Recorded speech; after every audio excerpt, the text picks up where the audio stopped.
कब्रिस्तान का रहस्य भाग 4। राहुल और मोहन ने जो किया वो निश्चित रूप से असाधारण था। उन्होंने उस भयावह शक्ति को शांत किया था और इस समय वे गांव लौट चुके थे, लेकिन उनका दिल पूरी तरह से शांत नहीं हो सका। किसी अज्ञात डर ने उनकी धड़कनें तेज कर दी थी और मन में यह ख्याल था कि शायद ये सुकून क्षणिक हो। कब्रिस्तान में जो कुछ भी हुआ था उसकी गहरी छाप उनके दिलो दिमाग पर अभी भी थी। गांव लौटते वक्त राहुल ने मोहन से कहा, तुमने देखा मोहन, मुझे लगता है कि हम कुछ और जगह आए हैं। हमें यह सोचने की जरूरत है कि जो हुआ वो कहीं ना कहीं पूरे गांव को प्रभावित कर सकता है। हमें अभी और सावधान रहना होगा। तुम ठीक कह रहे हो, मोहन ने कहा, लेकिन हम जो कुछ भी किया वो शायद हमारे लिए था। क्या तुमने कभी सोचा कि ये ताकत हमारे साथ कहीं और भी हो सकती है? राहुल की आंखों में डर की लहर दौड़ गई। मोहन की बात ने एक बार फिर उस पुराने डर को जीवित कर दिया जिससे वे बाहर निकलने की कोशिश कर रहे थे। क्या वो ताकत अब भी कहीं न कहीं उनके पास थी? क्या उनके अंदर ही वो रहस्य जिंदा था जो कब्रिस्तान में जगा था? गांव लौटने के कुछ दिन बाद राहुल ने एक रात के वक्त कुछ अजीब सी आहटें सुनी। ये कोई साधारण आवाज नहीं थी, बल्कि एक गहरी गड़गड़ाहट जैसी आवाज थी जो उनके कमरे में सुनाई दी। वो आवाज लगातार बढ़ रही थी, जैसे कोई धीरे धीरे उनके पास आ रहा हो। राहुल डरते डरते उठे और बाहर देखने गए, लेकिन वहां कुछ नहीं था। फिर वो चुपचाप बिस्तर पर लौट आए, लेकिन उनकी धड़कनें तेज हो चुकी थी। क्या ये वही ताकत थी जो अभी तक पीछा कर रही थी? अगली सुबह राहुल ने मोहन को फोन किया और कहा, कुछ ठीक नहीं है। मुझे लगता है कि ये सब खत्म नहीं हुआ है।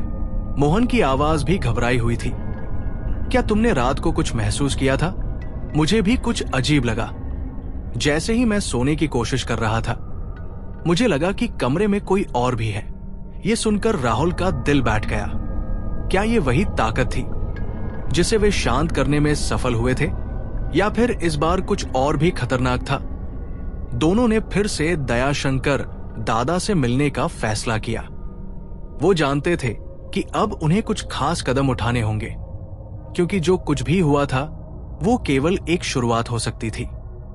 दयाशंकर दादा के पास पहुंचे तो दादा ने उनका चेहरा पढ़ते हुए कहा, तुम दोनों के साथ कुछ और हो रहा है। मुझे पहले ही अंदाजा हो गया था।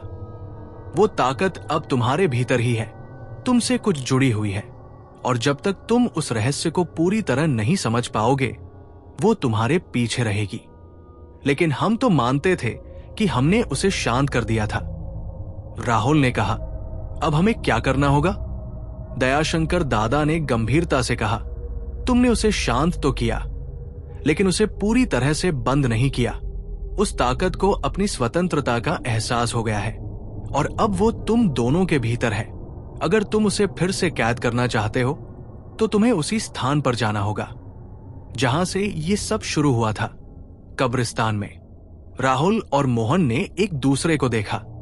अब तक उन्होंने जितना कुछ देखा था वो काफी था, लेकिन ये सब फिर से उसी जगह पर जाने की बात उन्हें डराने लगी थी। उन्होंने जान लिया था कि यह कोई साधारण रहस्य नहीं था, बल्कि एक बहुत पुरानी शक्ति थी जो कभी भी फिर से जाग सकती थी। राहुल ने अंत में कहा, हमें वहां जाना होगा। हम जो भी करें, यह खतरा हमें उसी जगह जाकर हल करना होगा। दोनों ने रात के अंधेरे में कब्रिस्तान की ओर रुख किया। जैसे ही वे वहां पहुंचे, पुरानी कब्रों का खौफनाक दृश्य सामने था। अब का माहौल बिल्कुल बदल चुका था। कब्रिस्तान का वातावरण और भी घना हो चुका था, जैसे कोई गहरी सांस ले रहा हो। ठंडी हवा का झोंका आया और उनके शरीर को झटका दे गया। राहुल और मोहन दोनों एक दूसरे से चिपकते हुए कब्रिस्तान में प्रवेश कर गए। जैसे ही वे उस स्थान के पास पहुंचे जहां वे पहले गए थे, एक अजीब सी चुप छाई हुई थी। हवा भी जैसे थम गई थी और चारों ओर अंधेरा गहरा हो गया था। अचानक उनकी आंखों के सामने वही आकृति उभर आई इस बार वो पहले से कहीं ज्यादा शक्तिशाली और खौफनाक नजर आ रही थी।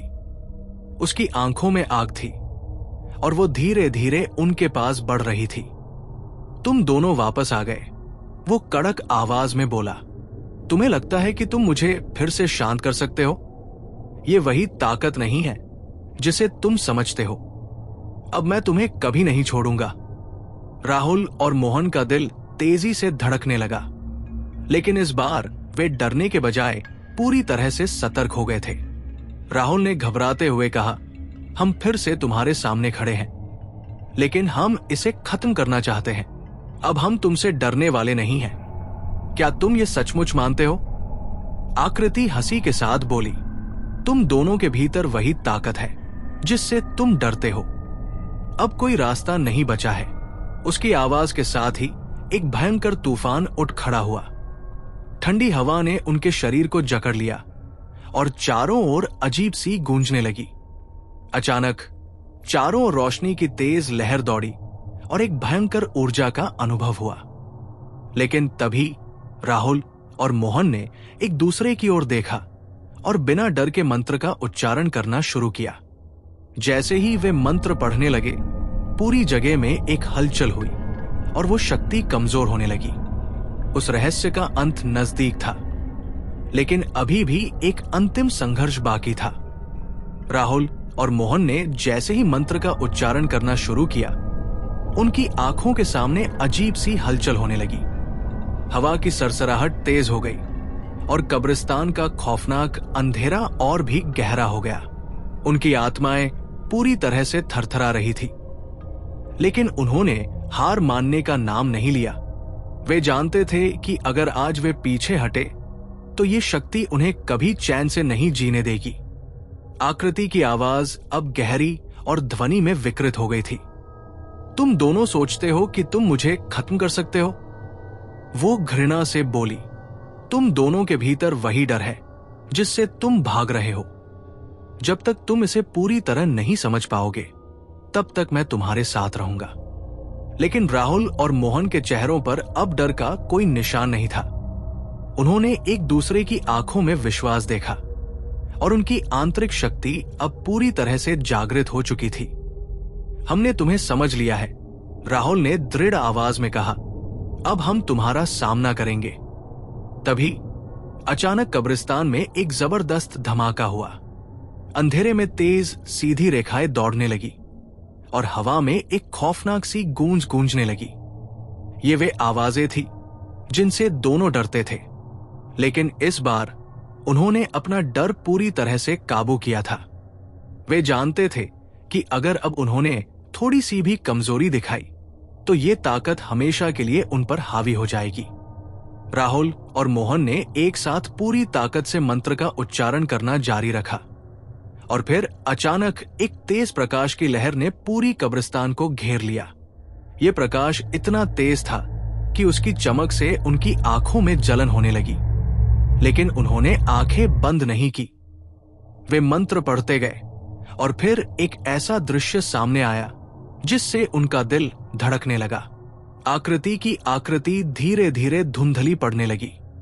वो चीखते हुए कहा, तुम दोनों ने मुझे फिर से पकड़ लिया, लेकिन तुम ये जान लो कि मैं यहां से सिर्फ भाग रहा हूं। मैं कभी पूरी तरह से खत्म नहीं हो सकता। राहुल और मोहन के मन में एक अजीब सा संतोष था, लेकिन उस संतोष के साथ ही एक डर भी था। आकृति का डर अब भी पूरी तरह से खत्म नहीं हुआ था और वे जानते थे कि ये केवल शुरुआत है।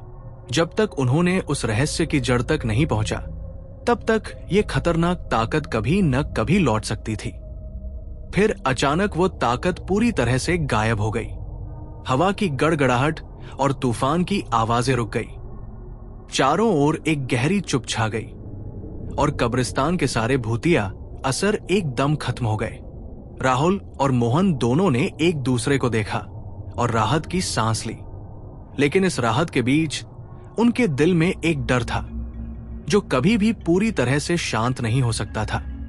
क्या हम सचमुच इसे समाप्त कर पाए हैं? मोहन ने धीरे से पूछा। मुझे नहीं पता, राहुल ने कहा, लेकिन हमें इसे पूरी तरह से समझना होगा। यह केवल एक लड़ाई थी और शायद ये शांति सिर्फ अस्थाई हो। ये कहते हुए वे कब्रिस्तान से बाहर निकले। अब उनकी आंखों में एक नया साहस था, लेकिन साथ ही एक गहरी चिंता भी। वे जानते थे कि इस रहस्य को पूरी तरह से समझने के लिए और बहुत कुछ करना पड़ेगा। जैसे ही वे गांव लौटे, उनका सामना दयाशंकर दादा से हुआ। उन्होंने देखा कि दादा का चेहरा पहले से कहीं ज्यादा गंभीर हो चुका था। तुम दोनों ने बहुत बड़ी जंग लड़ी है, दयाशंकर दादा ने कहा, लेकिन तुम्हें समझना होगा कि यह सिर्फ एक अध्याय था। वो ताकत अब भी तुम्हारे भीतर है, और जब तक तुम इसका सही तरीके से समाधान नहीं निकालोगे, ये तुम्हारी जिंदगी में कभी न कभी वापस लौटेगी। लेकिन हमने उसे शांत कर दिया है, मोहन ने कहा। क्या वो फिर से हमारे सामने आएगी? दयाशंकर दादा ने कड़ी निगाहों से उनकी तरफ देखा और कहा, तुम दोनों ने उस ताकत को एक बार के लिए शांत किया है, लेकिन तुम्हारी असली परीक्षा अभी बाकी है। तुम दोनों के भीतर ये शक्ति है, लेकिन ये भी तुम्हारा सबसे बड़ा डर है। जब तक तुम अपने भीतर के इस रहस्य को पूरी तरह से जान नहीं पाओगे, तुम कभी पूरी शांति नहीं पा सकते। राहुल और मोहन की आंखों में घबराहट थी। वे जानते थे कि इस रहस्य का अंत केवल तब होगा जब वे अपनी सबसे गहरी सच्चाई का सामना करेंगे। अब तक वे जो भी समझ पाए थे वो आधा सच था। उनका असली डर अब भी कहीं गहरे था, और ये केवल एक शुरुआत थी।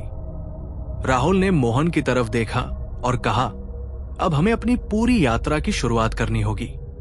हम इस रहस्य को तब तक नहीं जान सकते जब तक हम खुद से न लड़े। हम तैयार हैं, मोहन ने कहा।